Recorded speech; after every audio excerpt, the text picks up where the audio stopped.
지난주 정부 출범 1년도 안 된 상태에서 이재명 정부가 기어이 가장 어려워 보였던 코스피 5천 공약을 달성하는 기염을 토했습니다. 그런데 승부사 이재명 대통령이 아직도 배가 고픈 모양인지 곧바로 새로운 미션 임파서블을 선포했다는 소식입니다. 이재명 대통령의 코스피 5천 공약을 뒷받침하던 민주당 내 코스피 5천 특위가 간판을 갈게 생겼습니다. 이는 전술했듯이 종가 기준으론 다소 변동이 있으나 이미 코스피 5천을 달성했기 때문인데, 이에 기존 코스피 5천 특위가 코스닥 경쟁력 강화에 초점을 맞추고 있다고 하며 정확히는 코스닥 3천이 목표라고 합니다.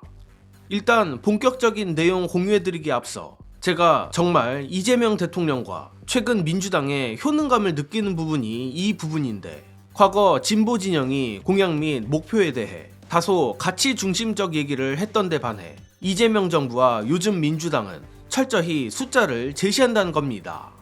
또한 숫자로 얘기를 하니 뇌리에도 박히고 보다 구체적이고 실질적인 로드맵이 나오는 것이라 보는데, 아무튼 기분 좋은 이번 소식 구체적 내용 전해드리겠습니다.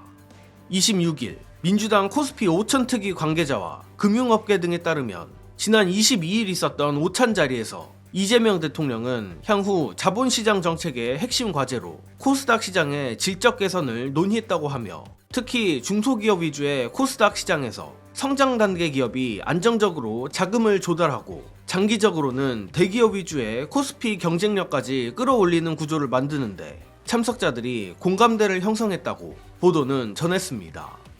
즉 쉽게 말하자면 윗물이라 할 수 있는 코스피에 이어 아랫물 코스닥까지 체질 개선에 박차를 가하고 코스피 5천이라는 어마어마한 업적이 어지간해선 깨지지 않도록 구조적으로 고착시키겠다는 플랜인 겁니다. 또한 이런 대전한 흐름 속에서 민주당 특위의 명칭 변경 논의도 진행 중이라고 하는데, 코스피 5천 특위의 새 이름으로는 자본시장 활성화 TF 등이 유력하게 거론된다고 합니다. 물론 코스닥 3천은 코스피 5천보다 압도적으로 어려운 목표인 게 사실입니다. 이는 단순히 올려야 하는 포인트가 높아서도 있겠지만 대기업을 더 잘 나가게 만드는 것보다 중소기업을 대기업만큼 잘 나가게 만드는 건 난이도의 차원이 다르기 때문입니다. 그러나 이재명 대통령은 정치 인생 내내 성과로 증명해냈고 불가능해 보였던 코스피 5천마저 취임 1년도 안 돼 달성했기에 빈말하지 않는 이재명 대통령 스타일상 3천 스닥 목표도 마냥 불가능은 아니라고 생각합니다. 특히 코스피도 마찬가지지만 비정상이었던 자본시장을 정상화하는 것만으로도 코스닥은 상승 여력이 충분합니다. 무엇보다 돈 못 버는 기업을 돈 잘 벌게 하는 게 아니라 돈을 잘 버는데도 꼼수를 써서 주가를 누르는 게 코리아 디스카운트의 핵심이기 때문입니다.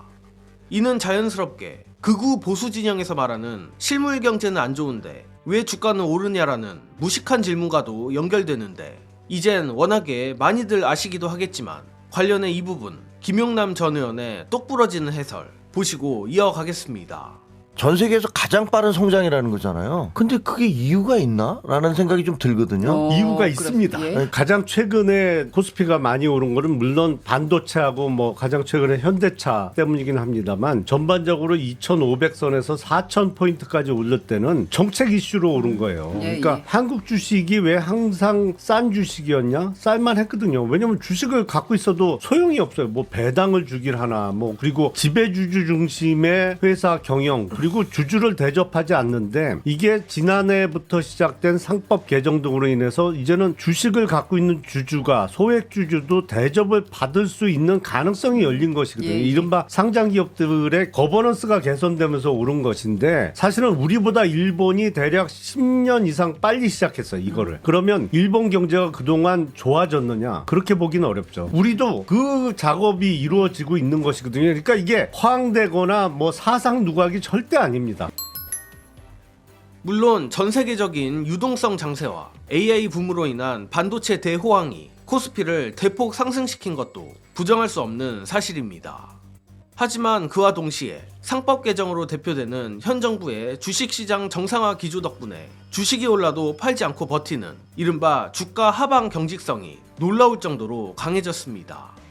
다시 말해 한국 주식시장이 더 이상 통수를 치지 않을 거라는 믿음이 시장 참여자들에게 생겼고, 그 믿음 덕에 주식을 팔지 않고 보유를 하니 오를 때 더 올라갈 수 있었다는 간단한 논리입니다. 김용남 의원이 말하는 것도 결국 그 얘기인데, 저는 여기서 더 나아가 시장 정상화를 통한 주가 상승이 실물 경제까지 영향을 미칠 것으로 생각합니다. 실제로 이른바 금융 선진국들은 금융이 실물 경제를 견인하며 어렵게 생각할 필요 없이 주식 오르면 치킨 한 번 더 시켜 먹는 것과 같은 말입니다. 그리고 이는 당연히 다가올 지방선거에도 영향을 줄 거라 확신합니다.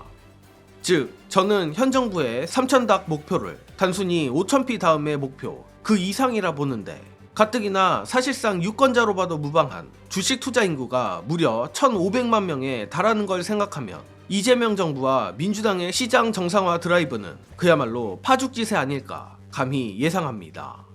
따라서 앞으로도 이재명 정부와 민주당이 지금처럼 유권자들의 효능감을 충족시켜주는 행보를 계속하여 압도적 지방선거 승리를 해내기를 진심으로 바랍니다. 이번 소식은 여기서 마칩니다. 영상 봐주신 여러분 감사합니다.